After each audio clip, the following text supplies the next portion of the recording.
السلام علیکم ورحمۃ اللہ وبرکاتہ۔ پاکستان پر اللہ تعالیٰ کا عذاب آنے والا ہے اور امت مسلمہ ہے کہ خواب غفلت میں سوئی ہوئی ہے اور جاگنے کا نام نہیں لے رہی۔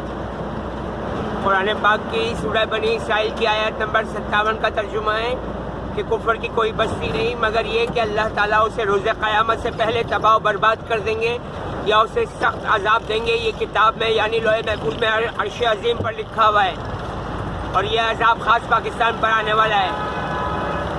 اور پاکستان کی خفیہ ایجنسی ISI کی رپورٹ ہے کہ ہماری یہودی کمیونٹی کے شوکت خانم کے بیٹے عمران خان نے میرے بارے میں قرآن پاک کی سورہ نور سے آیت غائب کروائی ہے۔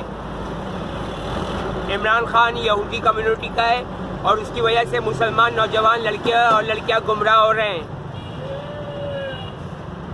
کیونکہ عمران خان نے نوجوان نسل کو انتہائی بدتمیز بنا دیا ہے۔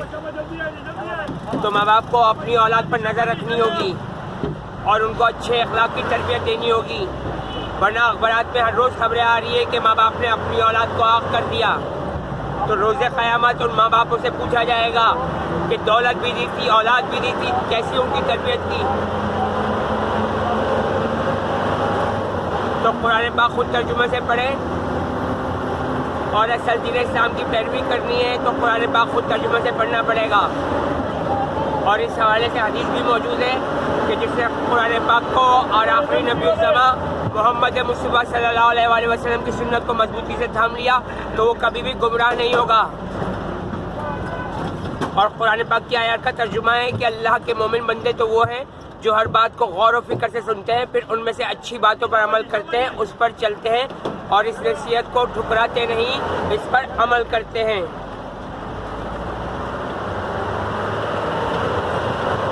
جبکہ پیپسی کوک میں ہارپک کا تیزاب شامل کیا گیا ہے جو بہترین واش روم کلینر ہے، اور اس میں شراب بھی شامل ہے۔ اور یہ شراب جو پیپسی کوک کی شکل میں مسلمانوں کو پلائی جا رہی ہے، یہ غزوہ ہند سے روکنے کے لیے مسلمانوں کو پلوا رہے ہیں، خاص طور پہ مسلمانوں کو، بے گناہ ہندوؤں کو، بے گناہ عیسائیوں کو اور بے گناہ دوسرے مذہب کے لوگوں کو اور سکھوں کو اور پارسیوں کو۔ کیونکہ جب حضرت عیسیٰ علیہ السلام آئیں گے تو سارے عیسائی، سارے ہندو، سارے سکھ انشاءاللہ تعالیٰ مسلمان ہو جائیں گے اور پھر امام مہدی اور حضرت عیسیٰ علیہ السلام کی قیادت میں مل کر لڑیں گے۔ اب جس کو پیارے نبی محمد مصطفیٰ صلی اللہ علیہ وسلم سے ملنے کی امید ہو تو اس کو چاہیے کہ وہ نیک کام کرے اور اللہ تعالیٰ کی عبادت میں کسی کو اللہ تعالیٰ کا شریک نہ بنائے۔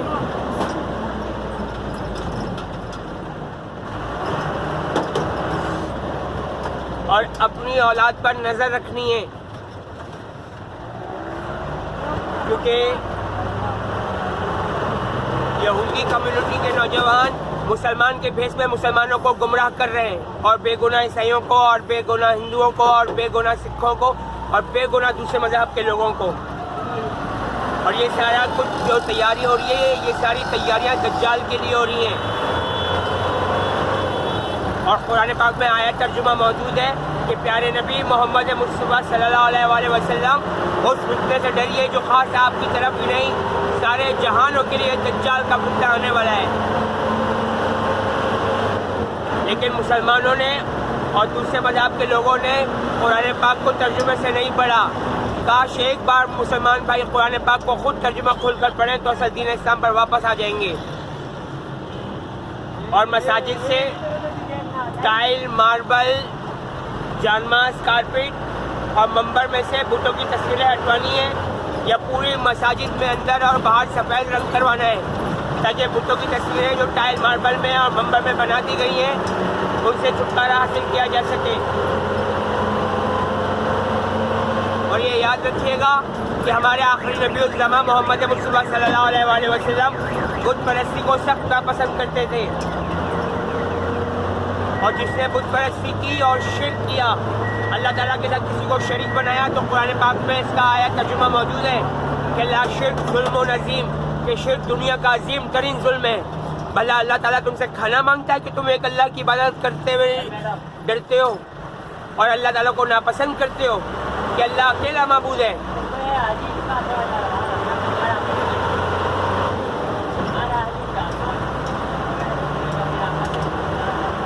اور قرآن پاک میں بتوں کے نام دیے گئے ہیں: ود، سوا، یغوث، لات، منات، عزا، بال.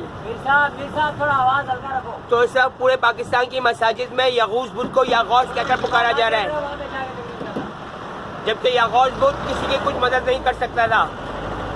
اور مساجد میں یہ کہا جاتا ہے کہ یاغوث ہمیں ہر وقت دیکھتا ہے. یاغوث بت کی یا یاغوث کی اوقات نہیں ہے کہ ہمیں ہر وقت دیکھ سکے. ہمیں ہر وقت دیکھنے والی ذات صرف ایک اللہ کی ہے. اللہ تعالیٰ سب کو دین اسلام پر چلنے کی توفیق عطا فرمائے اور سب کو قرآن پاک زندگی میں ایک بار اور پھر ہر روز ترجمے سے پڑھنے کی توفیق عطا فرمائے. آمین یا رب العالمین ارحم الراحمین. اللہ حافظ.